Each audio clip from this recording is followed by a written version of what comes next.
Hello and welcome to the Ratnest podcast, episode number 14 with EXISTEREO. EXISTEREO has been part of the Shapeshifter CBS crew among countless other projects, and somehow he agreed to do the podcast. This dude is a true OG in so many scenes. If you don't know who he is, you're in for a treat. He's going to teach you some things right now, and he's been around he's basically seen everything just grow up. Dude, insane life lessons and, and insight. You were lucky enough to be in collabs with him a couple years ago. Yeah, through Grim Image. We met through Grim Image. He's a great guy, man. Great guy. Done a couple shows with him. He graced one of my last album that I put out that actually got released on Grim. So yeah, really, really dope dude. So the recording to the beginning of this, we kind of forgot to do this part because we were so enthralled with the conversation. So we're just going to cut right in to where we started. You might be able to hear him ask, "Are we going?" I think so. Right? Yeah. So anyways, episode number 14, Ratnest Podcast, EXISTEREO. Get it. That's like kind of the catch-22 of art in general. It's like, well, if I just make it, then it's tight and it exists. And if I love it, I love it. But if I put it out there and let people judge it, then now what does it become? What away from it? Yeah, it depends on what you're creating for, I guess, is where you're going to find your like fulfillment. I mean, it's completely the intention behind the creation, you know? Totally. And if you need acceptance and you're looking for approval, it's probably not the best way to do it because not everybody's going to like it, even if it's the best thing in the world. You know what I mean? You could post a video of a little girl playing with a kitten and someone's like, fuck that bitch. You know what I mean? It's just the world, you know what I mean? The world is just like that. There's going to be some, and it's okay. It needs diversity. If everybody liked the same thing, be a boring ass place. You know, there's the reason them not liking it and looking for something else or him liking it and elaborating on that and is the development that we need to push outside the box. But yeah, it's like putting yourself out there. We're recording and all that shit. Yeah, we're going, dude. For me, I've always, my biggest problem has been that, like social acceptance, kind of in a really weird way where I'm like, I don't give a shit, fuck it, blah blah blah. I'm underground punk, I don't care. I'm gonna do my thing, put it out, and that really fed my soul for a long time, just to put out what made me feel good. But then you go from your teens to your 20s to your 30s. And there's the fucking Mickey Avalons and the Yellow Wolves. And I'm like, well, shit, maybe if I took my shirt off, I'd get more money. You know what I mean? I'm like, fuck that. And so for a long time, and that's just a far extreme example. I wouldn't do that. But you know what I mean? Like eyeliner, whatever it is. And really for me, it was like, I need a quality studio album that's radio quality, that bumps, that is like this high-end professional fucking album. You know, I felt like all my albums were cool, but they were never professional. And if I would have got that professional one, that would be it. You know, it would help me shine or whatever. Sure. And we'd make these records and I'd get them. We'd do the professional, you know, and even like the headdress, for example, like, or I paid shitload for mixing and mastering to super pros. And I fucking hated it. Yeah. You know what I mean? Like I got the end result back and I'm like, well, it's clean, but it lost something. It's not raw. It fucking was no longer the like raw essence of that record that was just banging and messy, but dope, you know? And when they cleaned up a lot of the imperfections, it lost a lot of the character. For sure, man. Can't be done repetitively. That character is spontaneous and on the fly. So once it's captured, even if it's a little wrong, you got to keep that shit. Hell yeah. Because if you try to redo it, you're not gonna, unless you're like Eminem or a master of like exactly and punching fucking 2 words at a time. And I recorded with dudes that blew my mind. You know, I've seen like Dose One or Black Gift of Gab. Hell yeah. I'm not knocking them at all. It's a technique. Fucking crazy amount of punch-ins. Yeah. And like, but it's like, I used to really, I'm getting away from my topic real quick, but I used to judge against that, like punching in. I was like, oh, it's like using tape on graffiti, you know? But I came to learn, like, if you can do it without the tape, it's okay. But if you use the tape to make your shit quicker, more efficient, and save you time and money and blah, blah, blah, then do it. Use the tool provided for you to make your life efficient. But if you can't do that job without that tool, that cheat trick, then you suck. Yeah, you know? yeah. And so I was always like, oh, they cheat. But now I sit and I listen to Company Flow albums and whatever, and I'm like, what is the end result? They're punching fucking every bar. LP, I don't know if it's anymore. Big Jess was my roommate. You know, he gave me the fucking rundown on how they recorded, and he recorded 16 bars, and then LP was such a master. He'd go on an MP and chop each bar on an MP pad. You know, so 16 pads, 16 bars, and he'd fucking play them in. Like, so that's how they get those weird stagger stumbles and landing on a 4 to starting on a 2 and shit you can't really write. And if you're freestyling, you can do weird shit like that. But when you try to write, you can't improvise. But when they're using these things as tools to better the end result, fucking A, man. And that's why LPs run the jewels today, and you know, other people or whatever, you know. But back to my point of like, so striving for this like studio quality record that when I got it, I didn't like it. And I was bummed because it made me think like, fuck man, I'm not the kind of musician that's going to exist in that world. You know what I mean? It's just so elusive, man. It's like, well, it bummed me out at first. It bummed me out. But then the more I stepped back from being a musician, and I just been doing motorcycle world and whatever the fuck, you know, I'm like just finding myself again, figuring it out. What the fuck do I want to do? You know, because my whole world collapsed basically with what I thought, you know, the community and the industry and blah, blah, blah. And then it's all trippy red and I don't know what the fuck's happening, you know? So trying to achieve these things, I've been listening. Once I stepped back from being a musician and just being a fan again of music and stuff, and I'd listen to stuff, and it's like, for the best example to me is like a Black Sabbath album.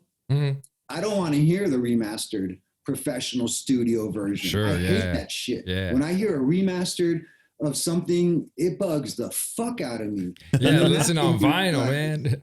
You know what I mean? And then that made me, and it's like, maybe because I'm just so used to the original or whatever, but the original had that warmth and that oomph and that imperfection and the shit I was talking about, that, you know what I mean? And then that made me realize like, dude, my favorite shit is the worst sounding stuff. Like Hazel Atkins, you know who Hazel Atkins is? Have you ever heard of Hazel Atkins? I don't. Fucking badass. And he has all these songs. He's like the king of rockabilly kind of before rockabilly was a thing. He has these songs like talking about cutting off his chick's head and putting it on the wall because she can't eat no more hot dogs and shit. He's fucking nuts, but it's just in his garage with a shitty recorder, just bang, bang, bang, bang, bang, just amazing, fucking amazing. Worst audio quality, fucking great. You ever heard Dead Moon? Dead Moon? Check out Hazel Atkins and Dead Moon. Dead Moon is this like Portland legacy punk kind of thing. It's an amazing. It was a husband and wife, and the husband passed away and whatever. But shit recordings, you know what I mean? Just raw as fuck, everything through one mic in a garage, just the drummer, everything going at the same time. These dudes were so badass. They come out on stage and they'd fucking put a Jack Daniels bottle up with a candle on top. And they'd light that shit. And they go, as long as this candle's on, that's how long we're playing. So if that shit went out in 3 seconds, they're done. If it went for fucking 2 hours, they played and people were slamming and spitting whiskey and shit, and it's all about the candle. Like, they're fucking bad, you know. But it made me realize, like, dude, I've been trying to achieve the wrong goal. I've been trying to make other people happy. You know what I mean? And what's gonna make me fucking happy is my raw shit that's like on Tascams, and you know, I go to Ableton and all the. I hate it so much, you know, like even I wish I could just go back to Pro Tools, which is like basic now in today's standards, you know, but for when we were running that shit, it was the shit. It's top of the industry. And it advances so quickly with the technology and all that shit that I get caught up trying to keep up with, you know, time stretching loops as opposed to actually, you know, stretching them where I can slow down and manipulate the tempo of it as opposed to making it a slower sample, but the tempo stays the same, and just thinking in completely different worlds from year to year. And it blows my mind. And I get preoccupied trying to stay relevant with making beats where I'm like, I'm not even a beat maker. Like, I'm a fucking lyricist. I like writing vocals, you know, but And a hell of a lyricist at that. Hell Everyone yeah, knows dude. that. I love my beats. I make good beats, but I hate rapping over my own beats, you know? But it's like I'd never get a tattoo of my own artwork or something like that. It's hard to do, man. It's hard to rap over your own beats because you're already so invested in the music and in the beat making process. You're just becoming another instrument at that point, right? Like you're not actually, when you get given a beat and you get to add something to it, like a fresh pair of eyes or a fresh pair of ears, gets a whole different perspective or a whole different vibe to it. It's weird. Like I'll hear beats, especially if I didn't make them, and I'm like, I know exactly what I want to do over that. You know, there's certain beats that are just made for me and my vibe, and I'm just like, boom, I just and it just fucking rolls with it. My beats are usually slow and weird, and like, unless I'm gonna do some dark ass like old heroin exist raps and shit, it doesn't work. I don't hear myself over my shit, and I'm like, I can't compliment my beats, but I'm drawn to making those kinds of beats. It's fucking weird, you know. So you're making beats nowadays. You're still rapping, obviously. You're doing Dead Guy Records these days, right? More or less, yeah. I'm kind of revamping that. I'm figuring out what I'm doing. I don't even know because I'm on Alpha Pup still. You know, they do all my distro and all my albums go through them. But which is Dead Guy's a subdivision under Alpha Pup. Oh, so okay. Yeah, I'm like it's like what Capitol did for Grand Royal and shit. I'm a sub label, you know. So because they were like, you just have too many records and too much shit going on all the time. Because I just show up at the Alpha Pup, like, I got these 3 things I want to put out. I want to put out the Homie Isaiah and Cadillac and whatever. And they're like, dude, not our problem. Here's your own label. Just do whatever you want, you know? So who do you got going on Dead Guy right now? I mean, nobody at the moment. I've really just been taking a super hiatus from music and seeing what's what and let the dust settle and see who wants to work. Everybody wants to go for the ride. You know, no one wants to drive. Nobody's going to get out and help push that car when the fucking gas runs out. For sure. That's what I'm learning is just like everybody wants the car and acts like, let's go. I'm here but nobody's going to help push. Some people are. And I'm just tired of convincing people like, dude, this is your life too. Like, why don't you want to work a little harder? And I pretty much killed myself for like 10 years, just fucking touring and records and putting out 2 things a year and between side groups and shifters. And it was just so much, you know, just rap. And it was fun, you know, when you're younger and single and on drugs and you have nothing to come home to. I didn't care. I have no, you know, fuck home. You know what I mean? Like, so I like being on the road. I like being in Europe one week and fucking, you know, whatever, Mexico the next week and back in America or Canada if they let me in that time or you know, if they let you in. Which they barely ever did. I lived in fucking Canada and they wouldn't let me back in. Hey, but so anyway. For the listeners that may not know, like, can we get a rundown of like your aliases and the different groups that you've been in? Obviously, you're most well known for Shapeshifters, but I know for a fact you've got, I mean, racks on racks of different albums and stuff you've been a part of. It's a lot. I mean, like Shapeshifter, first stuff I started with really putting out records was like Overfiends and Mickey Avalon and all that. Before he was Mickey Avalon, when he was the Relevant, blah, blah, blah. Mickey Avalon was kind of a co-creation from all the homies kind of like being like, we need this Iggy Pop kind of like sex symbol rap to, you know, just get girls to come to the shows. Yeah. You know what I mean? Hey, it worked. It fucking worked, but it kind of backfired too, you know? Yeah. Okay. I love Yeshi Pearl, you know, but Mickey, you know, politics, fucking music. It's like, I don't want to be a dick dancing monkey for nobody. And I don't want to fucking make things for your selling out isn't being a millionaire successful musician. Selling out is making things purely for a target target audience. Right. If, yeah. This isn't me, but I'm going to do it for that because it'll get me this in return. That's selling out. Like in creativity, I feel, you know, in regular life, that's just fucking life. You know what I mean? But when you're being an artist, okay. And there's the problem now is there's no real understanding differentiation between entertainer and artist anymore. It's all the same. And it's like, no, man, you're an entertainer. Yeah. You're not an artist. You know what I mean? And there's a big difference, you know, and that hasn't really been identified. You know, the people bearing their souls and fucking, you know, wanting to kill themselves because of their fucking albums and shit. You know what I mean? That's an artist. As opposed to the dude who's just like, I don't know, big rims, big tits, crack, studio thing, get hyphy. That shit makes me nuts, you know? And it's like, there's nothing in it. There's no soul. It's just, you know, but it's okay. Things are meant to be that as well. You need the yin and the yang. Right. In the day. But just recognize it.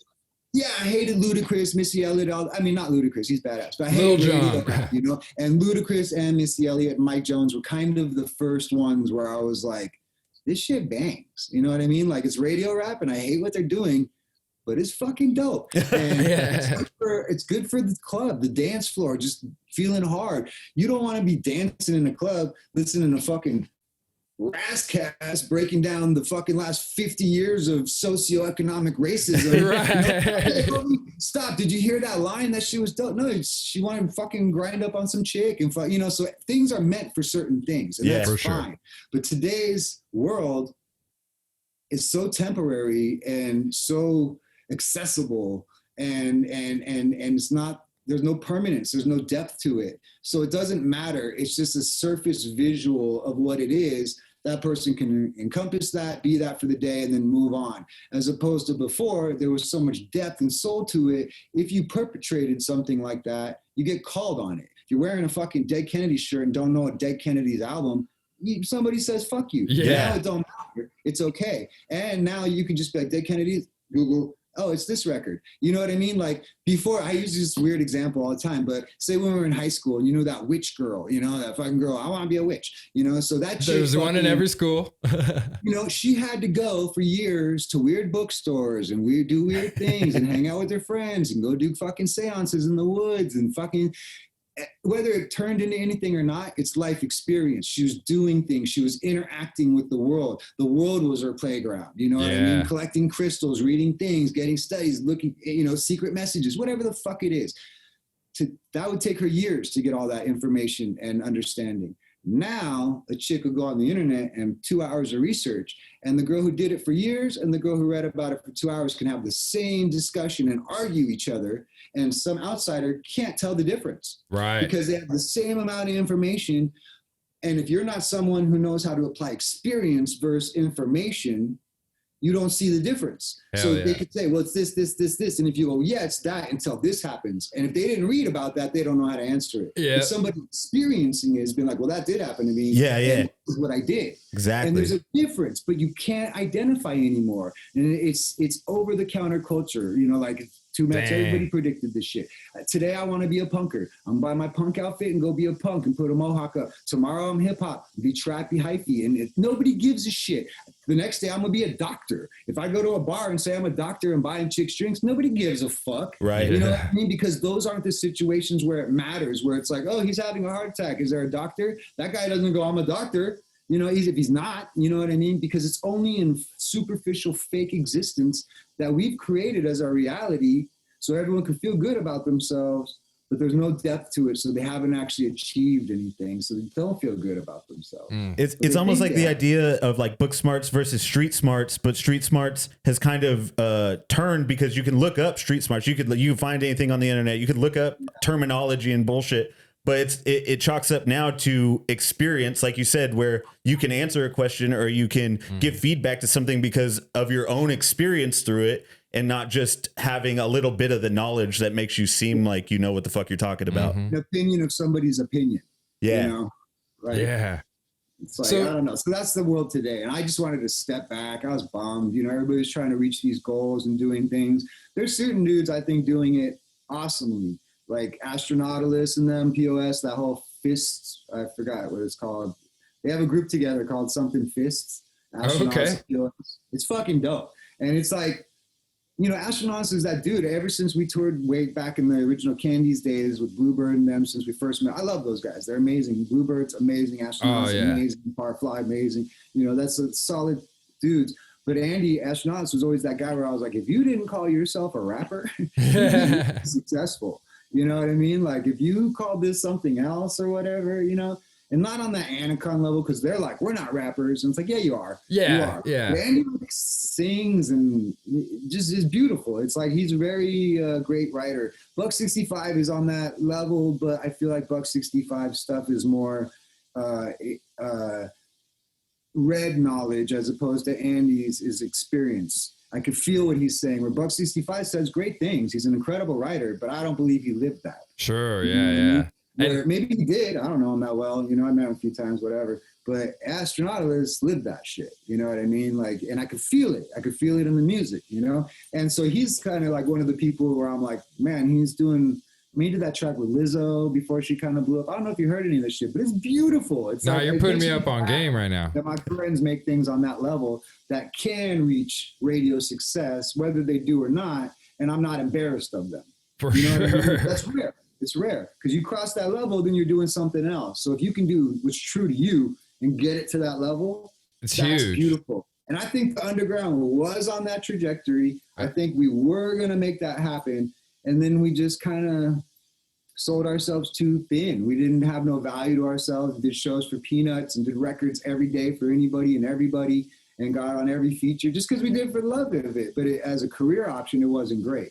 And Well, it watered it down and made it too accessible. And anybody and everybody can do it. And anybody and everybody is doing it. So who gives a shit? It's not special anymore. You know? Yeah, And if you're not an aficionado on it, you can't really tell the difference from so-and-so to Micah 9. You know, you're like, I don't know, it's some weird shit. They're doing something I'm not used to. That's all I know. But you're like, no, this dude is an amazing fucking, you know, syllable architect. And this guy is just fucking saying gibberish. You know what I mean? But to the untrained eye, they'll never know the difference. I think the hard so part much to go through, you can't, you don't know how to get through the fucking bullshit, to weed through it. Yeah, you know? yeah.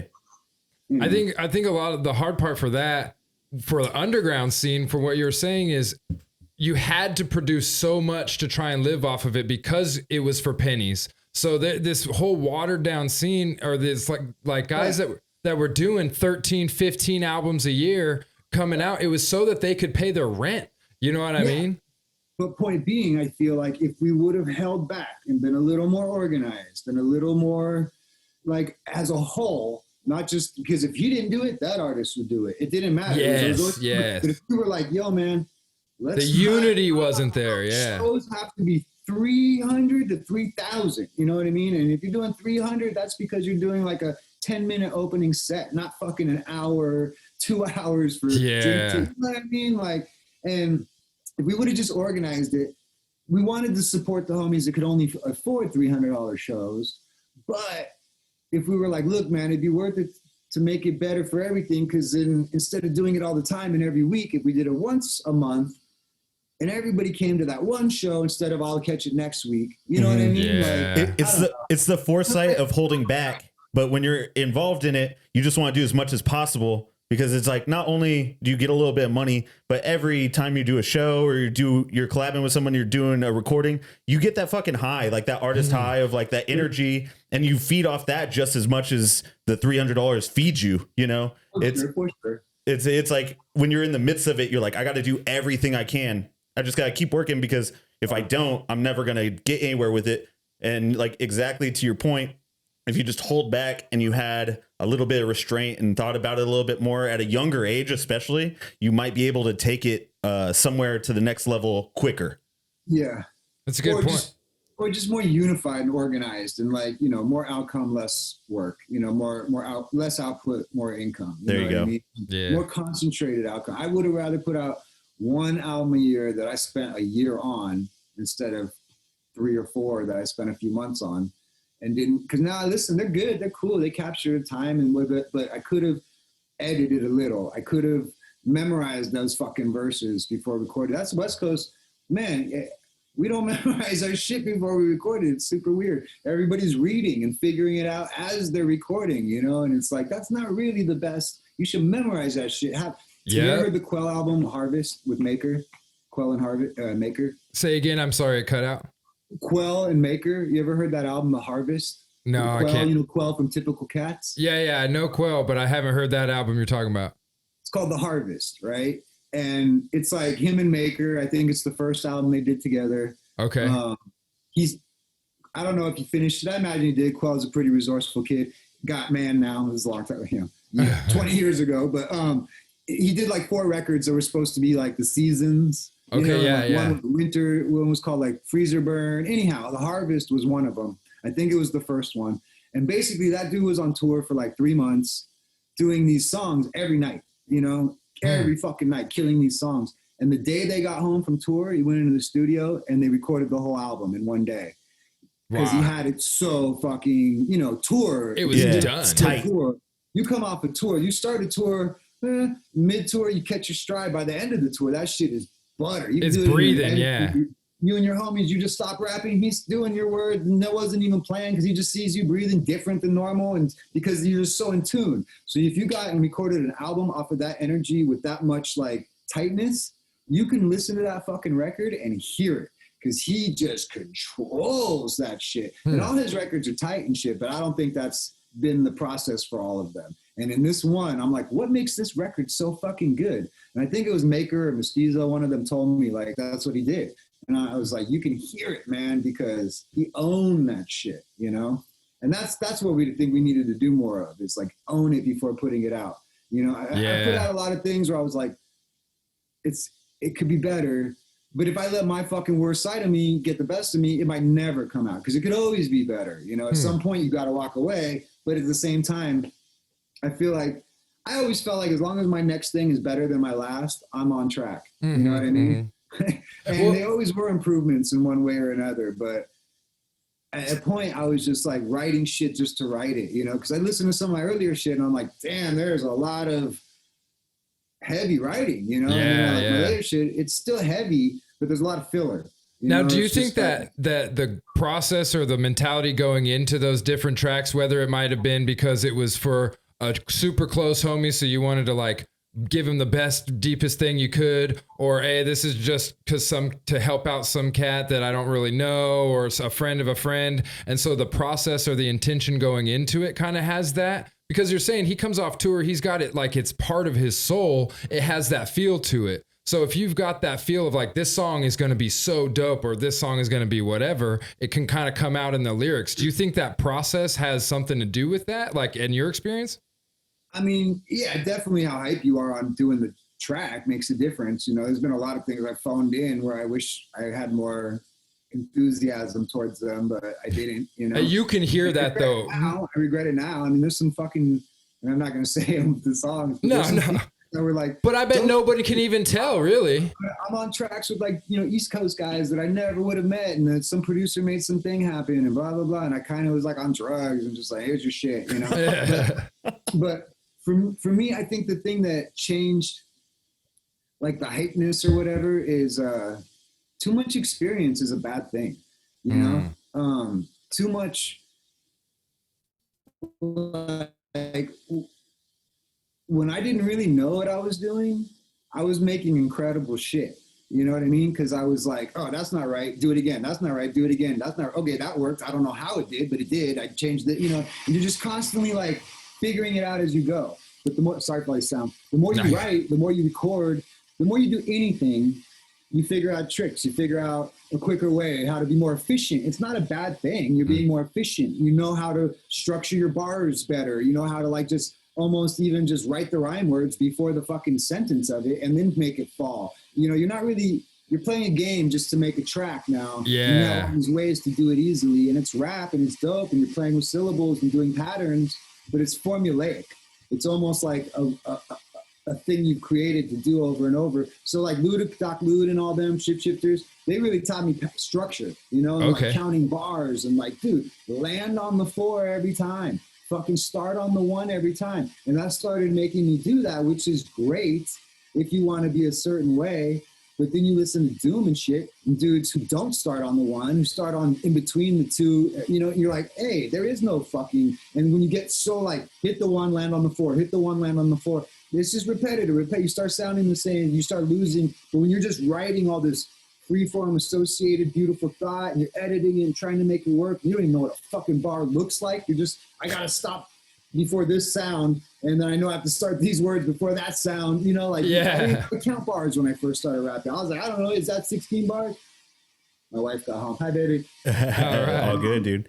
You know what I mean, though? And so there was something to be said for the naiveness or lack of experience where you were creating this raw, you weren't doing it the right way, so you weren't doing it the expected way. So it comes out natural. Yeah, exactly. It's like it's something special and natural that comes with not knowing what to like hold yourself against or try to compare it to. Going by the book, that ain't in the book.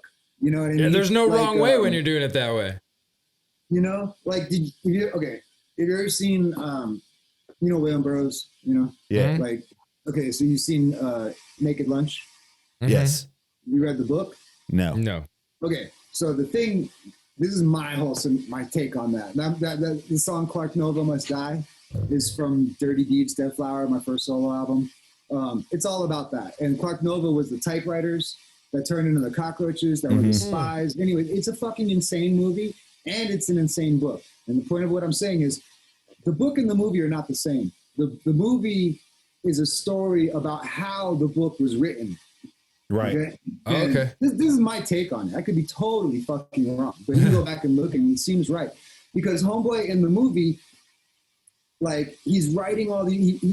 If you remember it at all, he shoots his wife in the head by accident, which is a real thing that William Burroughs did. They used to play this game. She put a fucking apple on her head or whatever. He shoot it off her head at parties, and he shot her in the fucking head in front of all these people. And it wasn't murder because it's a thing they do all the time, and it was an accident. And shit happened. And it's fine. You know, it's a fucked up accident. And he put this in the movie, and that made the character, because he did this thing, had to flee, and he fled to this place. It wasn't a real place. It was like India with these fucking black meat centipedes that you get high off of, and these alien wugwamps that fucking had jizz coming out of their head to counter these drugs. It's fucking insane, right? But there was a point in it, you remember, that he ran into his homies. He was writing them letters. Yeah. Because he thought he was an agent. He thought he was a special agent. So the typewriter, the cockroach bugs were like, you need to fucking send in your report. But his reports, what he was writing was these pages that he'd send to his friends in the movie. And his friends in the movie, they don't say, but it's Allen Ginsberg and Jack Kerouac. Oh, okay. And so those dudes are reading this shit and they're like, bro, and they go and they fucking find him. And he's under a fucking bridge, and he thinks like his typewriter has been smashed by the other spies and all this shit. And he thinks, he's like, I got to get back to Interzone. I need the bus ticket. And they look in this broken typewriter, and it's all drugs. It's just fucking drugs. Oh, shit. He's not really in this place. He's fucking out of his mind on drugs, and he's writing this crazy shit. But the point of all this is, how far removed from everything that you know of reality do you need to become to create something truly original?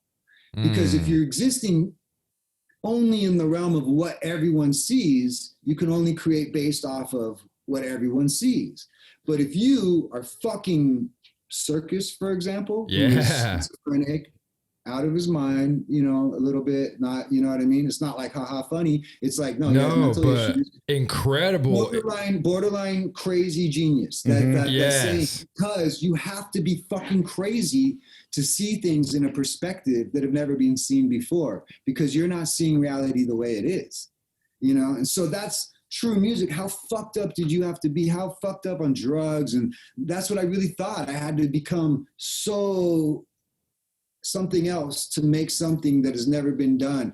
And I kind of did, but just because it's never been done don't mean it should be or that it's good. You know what I mean? So, but that's the whole point of, you know, of like phoning things in and being removed from the experience of it, and like not having enough experience to go, oh, this isn't how it should be. You know, because you don't know any better. You just roll with it, and you're making it work the way it is, and you're fucking removed from, you know, really when you're in that rap world, and you're really, even if you're not super successful, but if you're touring and putting out records, you're just go. And it's not a fucking reality. Everybody, you go to bars, it's not about you being, everyone's there for you. Half the time, nobody knew who the fuck I was. They were just there at their local bar. Yeah. But by the end of the night, some chick's throwing herself at me, dudes want autographs, and I sold a bunch of merch. You know what I mean? And it's like, the girls were like, I don't know who the fuck you are, but you're hot and you fucking killed it up there. So, you know what I mean? It wasn't like fans. It was just like right there. And the experience. You make those fans. Every night, it's a fucking party. Every night you're in another place where the consequences of last night will never follow you. It doesn't matter. I have warrants in so many fucking towns because of being drunk with shapeshifters and graffiti and breaking shit. Fucking Cornerstone Ross, our label, called the Shapeshifters once on tour. We fucking fucked so much shit up in New Orleans once. And they called us on tour. We were driving to like Texas from New Orleans, and they're like, you need to go back and turn yourself into the police station. And I was like, excuse me? And they're like, yeah, you and I think LAJ. And we were like, what the fuck are you talking about? Like, well, they, you know, the graffiti and the blah, there was speakers broken. And I was just like, yo, man. And mind you, at this show, it was insane. I don't know who but like half the audience came dressed as cowboys and half came dressed as ninjas. I swear to God, it was like an art thing. Oh shit! And they fucking were like breakdance battling during our but like Oh my choreographed God. fighting during it was such a crazy night. We were drinking Incredible Hulks. It's like absinthe And a Hypnotic. yeah, it's the green shit. The or like blue shit. Yeah, they like mix them together. Yeah, me, Life Rexall, Akuma, a bunch of us drank bottles, multiple. So we were suplexing each other on stage. Oh my Legs God. got broke, whatever. That's the night a speaker blew up in Life Rexall's ear, so his hearing has never been the same since that night. But point being, we had all these fucking damage, and the label told the fucking cops our names. Oh no. Yeah, and that's when I was like, I'm done with this fucking label. Yeah. I'm to fucking New Orleans to turn myself in. I'm already in another state. Suck it.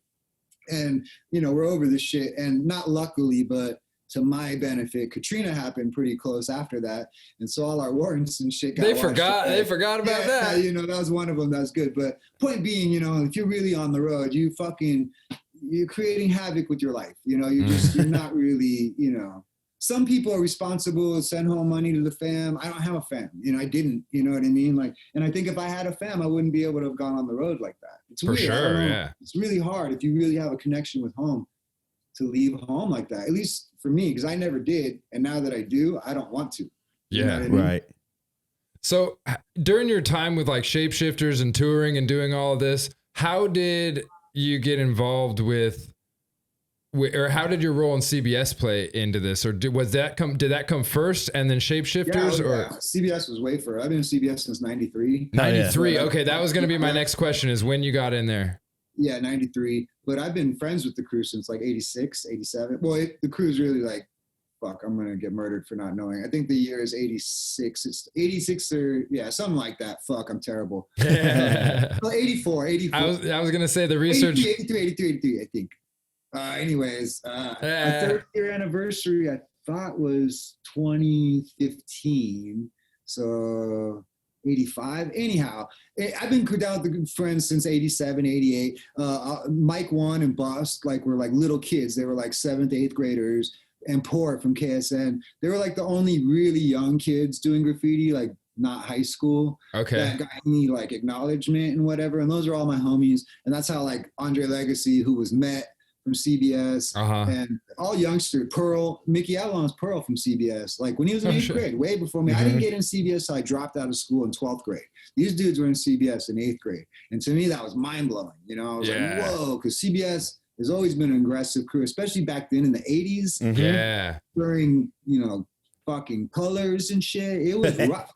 Everybody, you go to Beverly Hills and get ran. Where you from? Fucking blah, blah, blah, blah. I got fucking jumped by goddamn David Faustino and Parker Lewis. Bud Bundy and Parker Lewis. They're the gang. They're from fucking Gumbies. You know what I mean? Like, it was a weird time back then. So, but shout out to Parker Lewis, Corey Nemec. That's my homeboy now. TCF. That's the homie. But anyhow, it was a real rough time, being a little kid. I look at pictures back then when we were in like 8th grade and shit, hanging out at with Scandals and Chaos and fucking Lads, these Hollywood gangs, and they were like the CBS elders. And I thought I was tough as shit, back then. And I see these pictures and I'm like this little kid in like British Knights and thigh-high Stussy shorts and like a fucking Tony Hawk. I did not look like I should be there. And none of us little kids looked like we should be there. Everyone else choloed the fuck out and gangbanging, But we just felt like that was what it is. But it took me a long time because CBS was such a fucking hard-ass crew. It wasn't easy to get in, you had to sacrifice. Yeah. You had to commit to fucking ruining your life almost to get to CBS at that point. You were ditching, stealing, you didn't go to school anymore. You know what I mean? Like it was just graffiti. That was all you fucking wanted to do, graffiti. And you were gonna guarantee get arrested a few times that year because that's just how it was. Yeah. You were stupid about it. You're little and just fucking bombing and rooftops in the daylight and whatever. It was before there was a lot more Spider-Man technique like there is now, But anyhow, it took me a while and I had to move to Whittier. I lived out there in high school. I went to 2 to 3 schools a year my entire life. I was never in one school for an entire school year. So my dad was always in Hollywood. My mom would move somewhere else. And so I'd go with my dad and then my mom would be somewhere. I'd go with her and fuck up and go back to my dad. And my mom would be somewhere else, go back to my dad. And my dad would be somewhere else, but it was still in Hollywood, from Hancock Park to fucking Sunset Plaza or whatever, but basically Hollywood area. But it would be different school zones from Sure, yeah. You know, Beverly High, which is Moreno continuation, which I only went there for like days, but like Fairfax, LA High, fucking Ham. I went to every fucking school you could think of in LA. And so I knew everybody and whatever. But when I moved to Whittier in like 10th grade, that's when shit got super real with like gangbanging and graffiti, because it was fucking hard out there. Everybody's like, oh, the jungle. It is. But Whittier, like the Cholo, real deal, fucking wow, man. Like, bleh, it was real rough. And anyhow, that's where it started LSD. And LSD crew is kind of a big crew. And it's like Del Rock from the Cloaks and, you know, Calmer makes beats. There's not as many musicians from LSD, but there's a lot of homies that still paint and do shit. And I'm one of the original heads that started that crew, and still to this day I'm in it. I love that crew. But that really gave me a lot of chops. Kind of got my graffiti game up and learned how to like stand on my own and go bombing. And because LSDs were fucking crazy. Like I thought I come everywhere I'd ever move. It'd always be like, I'm from Hollywood. You got nothing on me. Fucking, we're crazy. We do this, we do that. Whittier was like, let's go steal a car and drive downtown and set it on fire and sleep there all night until the buses start running again in the morning, and do graffiti until we either get arrested or get home. Fuck, you know, like, and that was the jam, you know, and then we just started selling acid at all the clubs and staying out all night on acid, dressing up like homeless people, tripping balls in downtown, doing graffiti. Nobody fucks with the homeless guys. Nobody does, dang. Yeah. Push a shopping cart full around of paint, probably exposing secrets, but I'm 46. I don't give a shit. I don't know this by now. You're fucking up, kids, graffiti kids. It's just dude. Push your shopping cart around, get a tarp, fucking hang that shit. Boom, boom, boom, boom. Anytime there's activity, just lay down. You're invisible. Yeah. Especially now, there's so much homeless. Dude. Genius. So anyhow, that's where we do that shit a lot. And to me, in like 10th grade, you know, you're like 15, sleeping in downtown Skid Row on acid. You know, it's like, whoa, you know. So I got my chops up, and you know, everything was a little overwhelming before that in life. You know, I handled it, but it was just like, Jesus Christ. And Whittier really just kind of was like, all right, you're the leader of this crew. Fucking all these older brothers were so mad because their little brothers aren't joining the gang anymore. They want to do graffiti. They want to do art. They want to fucking blah, blah, blah, blah, blah. And it was a problem, you know, and like, this is during the time that 213 and 310, these crews, a dude, Moscow from 213 killed a little kid ever from 310 and stuck a graffiti cap in his mouth and left his body in a yard. Beyond, you know, this kid was like 13, you know, gangbang shit though, Whittier. That's what I mean. It was rough. That's rough and shit. That's created this big problem, and the higher ups in the gang world said none of this tag banging bullshit. You're either in the neighborhood or you're this. And you had to go and explain why you're not a tag banging crew and get taken off a green light list where if you go to jail, you get fucked up. If you get caught on the street, you get fucked up. Yeah. And it was really stressful, you know what I mean? I'm like fucking 16 dealing with all this shit, you know? And anyhow, so point being, that shit just kind of gave me like super confidence where I was like, I don't care anymore. I have homies had their legs cut off with chainsaws. Another dude had his head cut off and his fucking body set on fire in his grandma's front yard. This is Whittier shit. You know, after that, LA did not scare me anymore, you know? Dude. Not like it scared me, but it was like a predatory, fucked up place full of fucking psychos. I was going to ask about like LA and Hollywood and like the kind of like the punk scene, because like, it was super like rough in the 80s out there. And like, you know, you get stabbed, raped, whatever, you know. Punk shows were fucking anything goes. Did you ever like, were you a part of that scene too? I mean, obviously you've seen way crazier shit than that, but. Like a little bit, just because of like Lads, which is LA Death Squad. And they're like CBS's big brothers. Right. And, you know, like they're the equivalent of like, I guess that you could like Suicidals, you know, Suicidal Tendencies from Venice. Mm-hmm. Like that's, you know, like the white boy cholo punk. Sure, yeah. It's this Hollywood, it's this Southern California thing. It's only SoCal. You know, it's like, we're not cholos. We're not white boys. We're fucking gang. We're our own thing. We surf. We ride low riders. You know what I mean? It's like, what the fuck is this? But it's its own thing. And there's a few gangs around, you know, La Mirada punks, fucking Lads, fucking Suicidal. There's not a lot of them that have withstood it to this day, but have huge histories and have done incredible things and are feared in the punk community back in the day of shows and shit like that. Yeah. It was like, fuck, these dudes are here. You know what I mean? Yeah, exactly. The party crashers.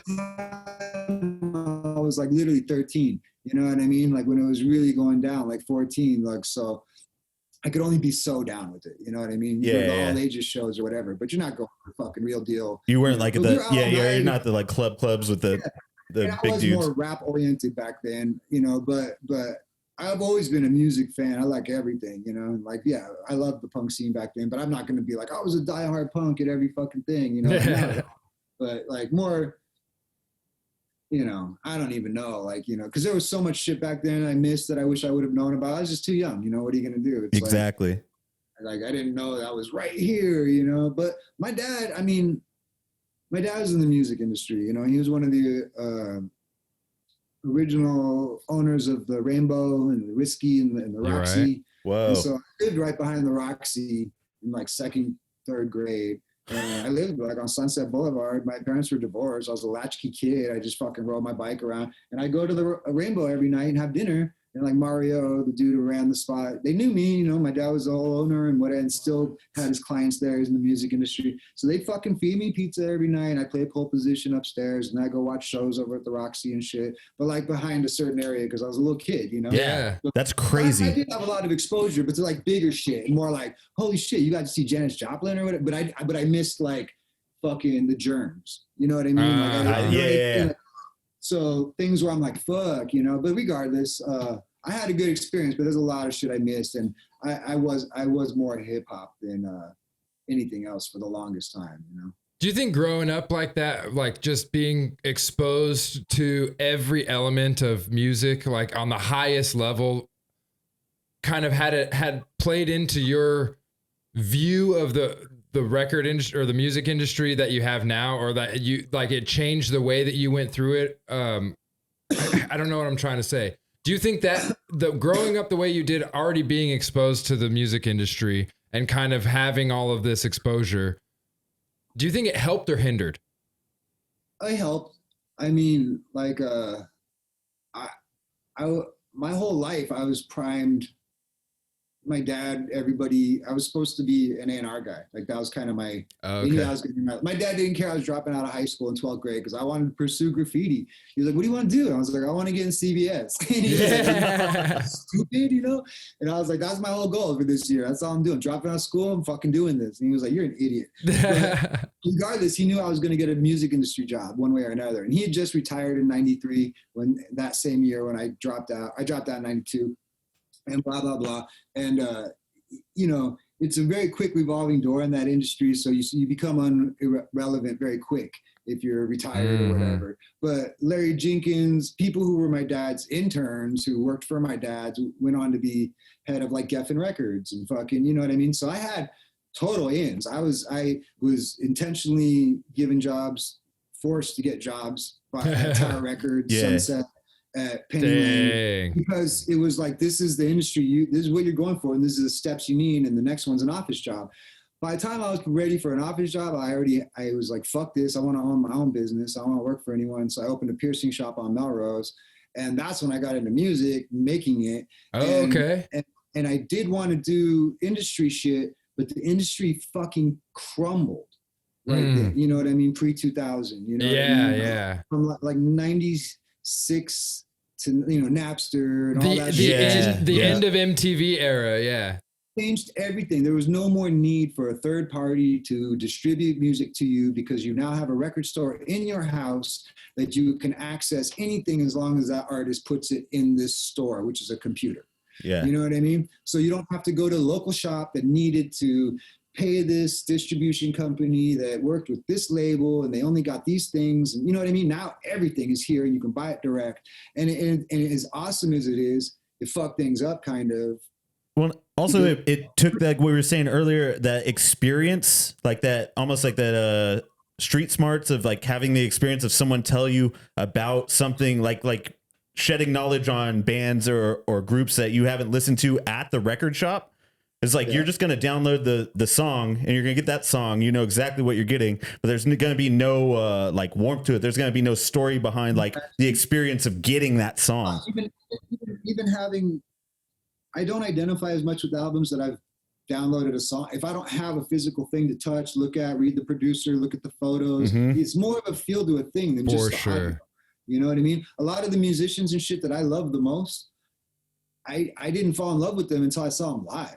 you know, and Yeah. it was like, oh, this didn't translate without the whole picture, Mhm. you know, but with the whole picture, I appreciate the audio so much more, you know what I mean? And like, you don't get the whole picture anymore, you know, and what picture you do get is a pre-manufactured by a team to present an image to a targeted demographic.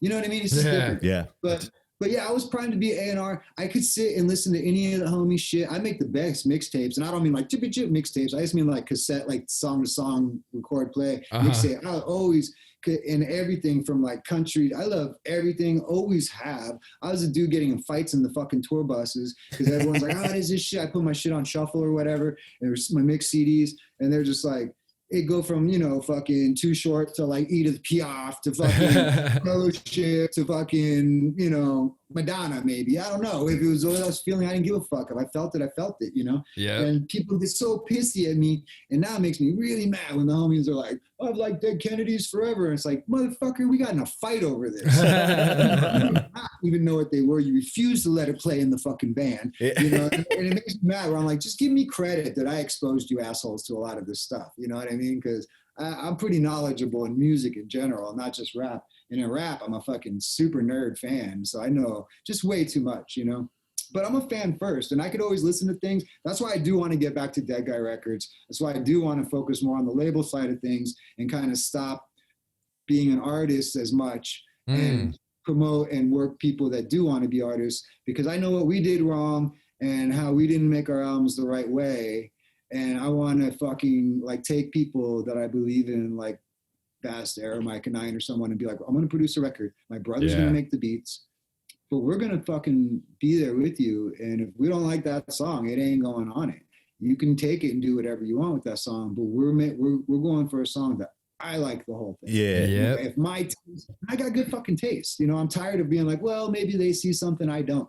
I don't want to do something for them anymore. I'm doing this now for me, and I'm going to make a record that I want to listen to. And if other people do or not, I really shit anymore, because like I said, I'm not trying to do it from my future existence income. I have no reason to compromise, because now it's just a selfish fucking hobby. You know what I mean? But I'll make it accessible to all. And if you dig it, cool. And if you don't, cool. Well, you get to share your taste. Like you said it yourself, you got good taste. You get to share that with people now, rather than questioning it and wondering, oh, do they know better? Should I do it this way? Like, no, I'm 45 now. I know my tastes have grown. I know from experience, I could tell you exactly what you need to know. And if you don't listen, fuck you.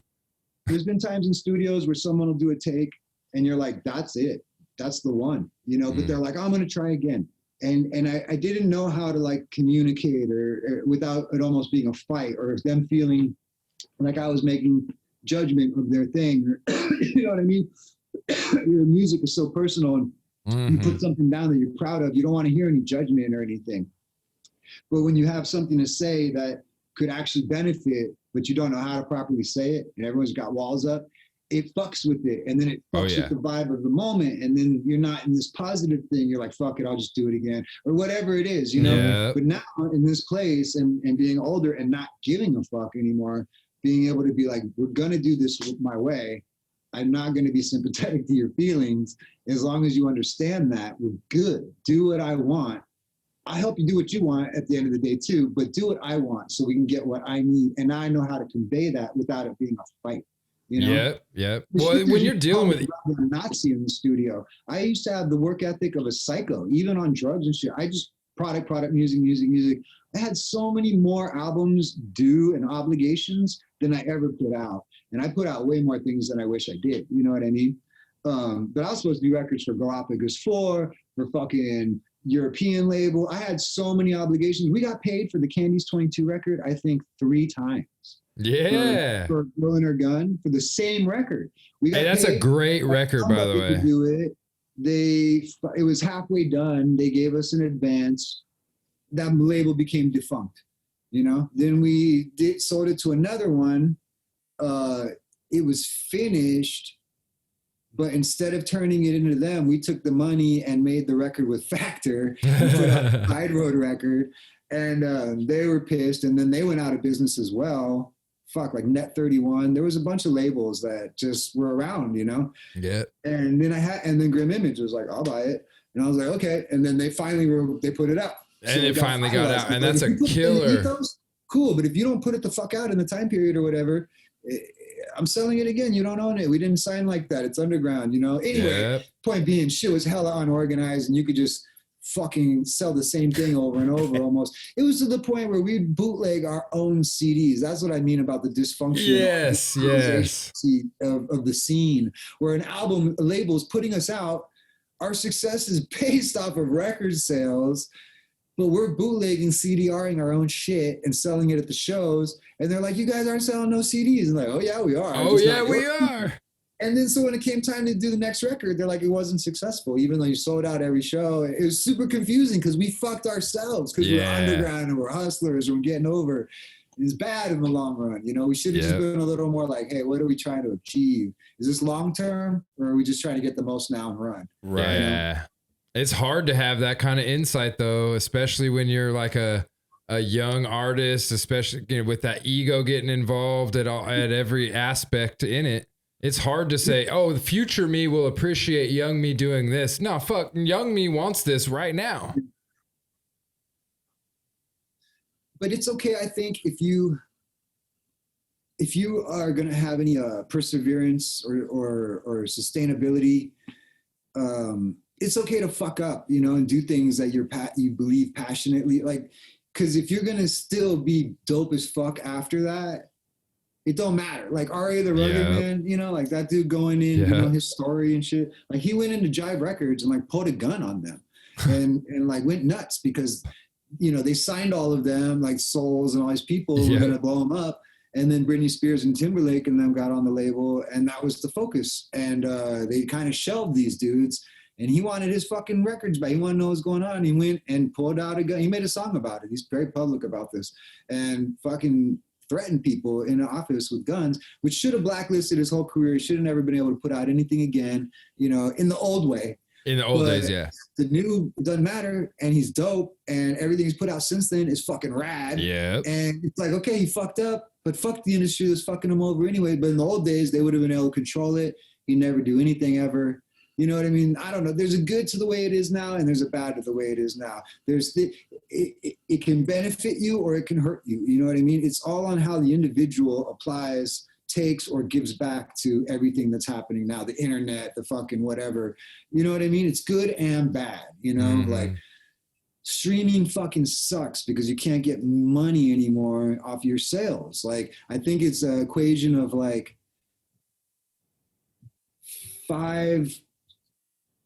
I can't remember. You need to get like $5,000. You need to have like 1 million streams. You know, Jesus, for real. I'm not kidding. Look up. There's a number equation. There's a list that breaks it down, and my mind was fucking blown because with Dead Guy Records, I think every 99-cent sale in iTunes or whatever, I'd get like 80 cents off of. I had a good deal with my label. Yeah. And so if you buy a song and you listen to it 500 times in a year for 99 cents, that's a good trade, whatever, but if you stream that song 500 times in a year, I think it's like 0.3 of a cent per stream. So yeah, there's literally it's like 1 million streams is $5,000. Before, if I would have got 1 million now, I make $800,000. Yeah. Yeah. That's fucking crazy, dude. That's fucked up. So that's really bad. But at the same time, not everybody was just buying shit unless they knew it. And with streaming, you could listen to shit. So if you're going to be an active artist that's down to go on the road and do all the blah, blah, blah, and that's part of your shit, and you got shirts and exclusives with fucking Huff and whatever, blah, blah, blah, that's what it's about now, branding. And so it's not about selling the music anymore. Your music is just a business card. And it's about people coming to your show. And so because now that they can hear it for free, they can decide if they're a fan or not.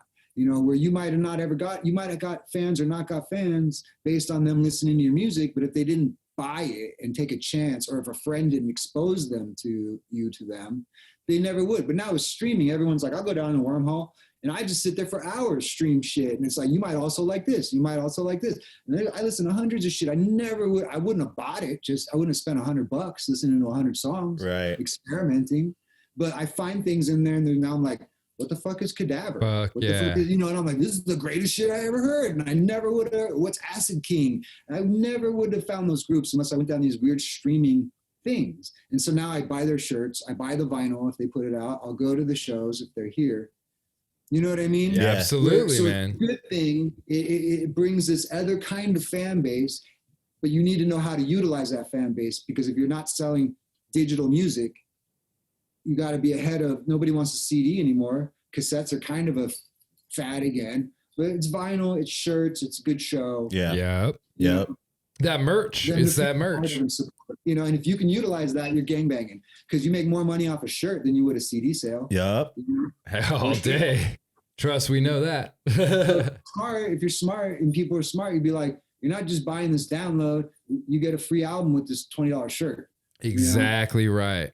You know what I mean? And there's ways to, so it's like, it's fucked us, it's stolen from us. It has, but You got to can adapt. utilize it. It's change, man. You got to Think change. outside the box. Get outside of your reality. Right. Yeah. Because it's a new reality. It's all new shit, dude. Isn't the reality that's happening today. So much shit is changing so fast. Technology is the most rapidly advancing thing in existence. There has never been anything that has this much growth in this much of a short time period. To go from mainframes that needed fucking high-rise buildings storing the hard drives to a goddamn same things in your pocket now. Smaller, faster, cheaper, like everything working for it. It's like you either get on board or the bus is gonna fucking pass you, because if you don't take advantage of it, you're losing out. But everybody's like, it's too much, or it's bad, but it's only advancing that much because it's benefiting people and they need the next thing but it's bad because it's changing our reality. You know what I mean? It's and we got to learn how to properly fall with our feet planted instead of just landing on our ass and recuperating from, this is what it is. Like, I'm a racist now, or whatever the fuck it is today. Blah, blah, blah. I've been getting in so many arguments with a lot of my rapper homies, my black friends that I love to death, where I'm just like, I'm not a fucking racist, right? And they're like, yeah, but, and I'm like, what do you mean, but? Like, it's like, this is such a fucking weird, tender thing. I get really upset at the homies that post shit like fuck whitey. You know what I mean? Like, I totally understand. There are white people that are pieces of fucking shit and they need to be addressed and they should be called out, but they're not differentiating the difference. They're throwing out a tuna net. They're throwing out their tuna net trying to catch they're racist nets, but they're catching dolphins in that tuna net. Non-racists who are like, dude, that fucking thing you're just saying aggravates me because it's some dude yelling at a little white woman, or you know what I mean? Like, if it was an Asian dude yelling at a black girl, or I would think any man that size yelling at a woman that size is wrong. This isn't a racial thing, but can we just like open this dialogue with like more love and more like, instead of pointing a finger and being like, fuck you, it's like, that's just going to respond with fuck you too. And if it's upsetting the people that are your allies and love you, I can only imagine what's doing to the people that fucking hate you. And so it's not going to benefit and solve anything.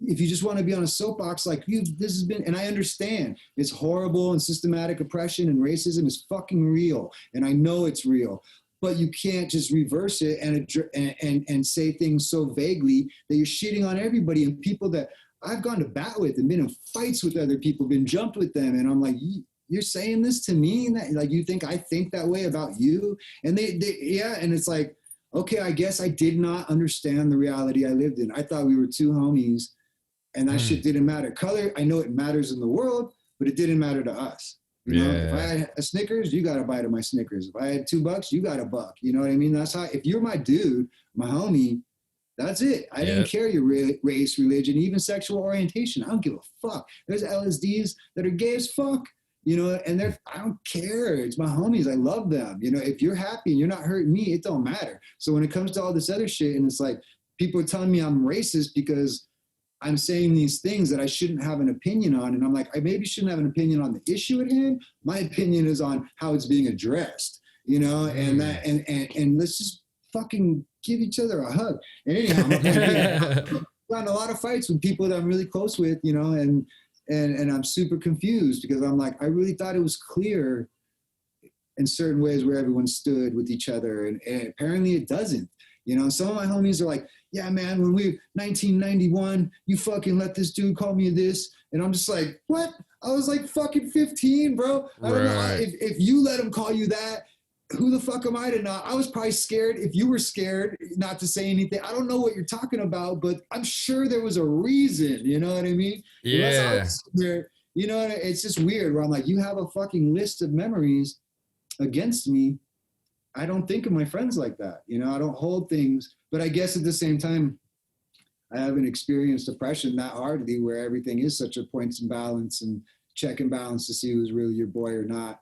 But I just felt like, I felt hurt, you know, where I'm just like, what the fuck, dude? I love these dudes, you know? Yeah. And I get it, you know, and I don't have an opinion on the situation. I just wish it could be handled differently, you know? I hear you, dude. Like 100, that's rough because, yeah, friendship goes above any of that bullshit. Like he says, like, I just thought you were my friend. Like, I never thought there was like, I know we were keeping track of like what was happening. Like, I know life is different for you than it is for me, but it's not different between us. Exactly. That should be important. And that's the message is just like fucking everyone needs to like take that approach and have like some love in their heart before this division bullshit. Because if both sides keep just fucking working against each other, nothing's going to get done. Everything's going to get worse. And it's like, it was never like this, like, you know, growing up and shit. Like, I don't know, man. We didn't grow up in like a crazy neighborhood, but we grew up very like mixed culturally. Yo, San Bernardino was hood. Yeah. But I mean, I didn't feel like it was divisive. Like I felt like we were all in this shit together. My black friends, Asian friends, Indian friends. Either you earn your place and you're down there or you're not. You know, and if you were, you earned it. It didn't matter, white, whatever. You fucking handle your shit, represent yourself as a human. You know what I mean? Like whatever the circumstances were for that hood, but anybody could fucking kick it if you were down. Yeah, that's right. Like pretty much. And now it's like this thing where it's like, I don't know what the fuck. Hey, it's still that way for me. Anybody could kick it if you're down. Yo, dude, we're like, let's not go down a whole nother path. We're actually probably hitting time right now, anyways. Okay. But just anything before you go, you want to shout out some shit you're working on? There is the Candies 22 record. I want people to know it's done. It's kind of needs to be mixed and mastered, but it's fucking done. It's dope. We're real proud of it. It should have came out 2 years ago, but it was so ahead of its time. We have to let it catch up. So yes, sir. It's dope. We love it. It's all like more electronic kind of production from like Gun Down Wolf and like my brother. Not dance music, but more like modulators and you know, really fucking outside the wheelhouse for Candies. All our shit's a little more folk, country, rap-esque. I don't know what you'd call it. Americana. Americana's a good word. This shit's way different and really proud of it. So that's why I don't want to just rush to put it out again and be like bummed. But I got a few solo things. I'm gonna redo Dirty Deeds and Dirt Road Holiday. That I took that down because Syra, who was on a Skrillex song, with fucking won a Grammy and then couldn't be on the record and some other shit. I had a falling out with the producer, and so I just took it offline to avoid drama. And other people have put it online, and I guess are selling it and making money off it, which I think is funny. But I'm gonna do it without those features and a whole new perspective, because that's like an album I want to do like the Quell thing where I already know the lyrics. I've been doing it for shows. Let it be your soul, that's gonna be a project. But anyhow, I do have a few things done. I have a few things in the works. I have a lab going that I've been banging out a lot of shit and kind of redeveloping my sound. Awesome. And when it's ready, it'll be out, and hopefully I'll be happy. Is there a good place for people to like keep following? Yeah, like so when it drops.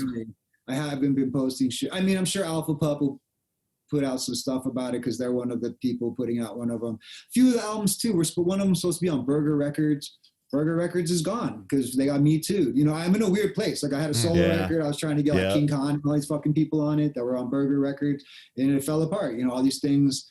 So I don't know what to do. You know, I have all these plans, and the world is just hot lava rocks disappearing. So everywhere I try to stand, we're doing this, and then that disappears, you know? So I'm just going back to Dead Guy Records, taking my time. I'm going to put my shit out myself, you know? But I got stuff coming. It'll either be soon and happening, or it'll be I'll fucking die and there'll be hundreds of records coming out. You know, like Yo, everybody else so real quick, I know a lot of our listeners and the people that follow Ratnest aren't in the underground hip hop scene and might not know kind of who you are and why we're so stoked to have you on today. I'm just an old school head from CBS and these things that have done cultural contributions to our underground scene of Southern California on a bunch of different levels. And, you know, usually it's the hip hop or the breakers or the this and that. And I was kind of a part of all the things. And then with Shapeshifters, the group I was from, which is a very a cult-like following of, we were the first kids to just kind of do it different and be like, you can do what you want, be weird. Hell yeah. And that spawned a lot of good shit, but it also spawned some bad shit where it's like, well, just because you have a studio in your goddamn closet doesn't mean you should put out a record. You know what I mean? There's a fine line. But anyhow, and then you know, so CBS, Shapeshifters, and then like, you know, Shoot to Kill Records with Andre Legacy, Mickey Avalon, all that shit for a little while, just in different levels of music, underground shit. And then the Candies 22, which, if you know Old Dominion from up north, which is like Gray Skull and Sleep and I don't know, there's a bunch of dudes in Old Dominion that are dope, but Barfly is one of the dudes from there, and Old Dominion's kind of the Shapeshifters of the North, and we're, you know, and so one of them and one of me being me, and Barfly do Candies 22, which is kind of my most mature, proudest, immature music. I don't know how to explain it. It's like, it's dope music. Like it's music for adults that don't want to grow up. Yeah, it's dope, though. Because it's very heavy content, but in a weird, whimsical, juvenile way, you know, like, I don't know, Barfly's a genius master. He needs more recognition, but he's somebody I want to take and put a record out right. You know, he needs the right. Yeah, he does. That dude's got talent. He does, for sure, on so many levels, art, blah, blah, blah. But it's really hard to run down like my resume. I've just... I was going to say, actually, like, just so those people know why we were so stoked. Dude, you are an OG. You're an inspiration. You're the fucking guy. Like, don't ever forget it, bro. Like, seriously, I am honored and proud that you were agreed to be on the podcast with us, man. It's been far too long since we got to kick it. I know we're states away, but I look forward to the next time I get to see you in person, man. It was really good catching up with you. Thank you, for sure. Rest in peace, Grim Image. Yeah, rest in peace, Grim Image. Hey, we'll do that. Let's fucking talk again, man. Like, down the line, we'll fucking touch base and just do this shit again. Yeah, I always got a lot to mumble about, you know, ramble on about. So hey, I'm about it, dude. I'm about it all day. All right. We're going to let's do this quick outro, bro. Break us out. All right, dude. This has been Ratnest, episode 14. What's up? Thanks for listening. You can catch us all day on Google, Spotify, Apple, YouTube, all that bullshit. Listen every week for new content. And look at art on ratneststickercode.com. People like amazing, exist. Bro. Yeah. Yeah. Thanks, awesome, man. Bro. Thanks again. Thank you guys. Peace. Have a good night. Yeah.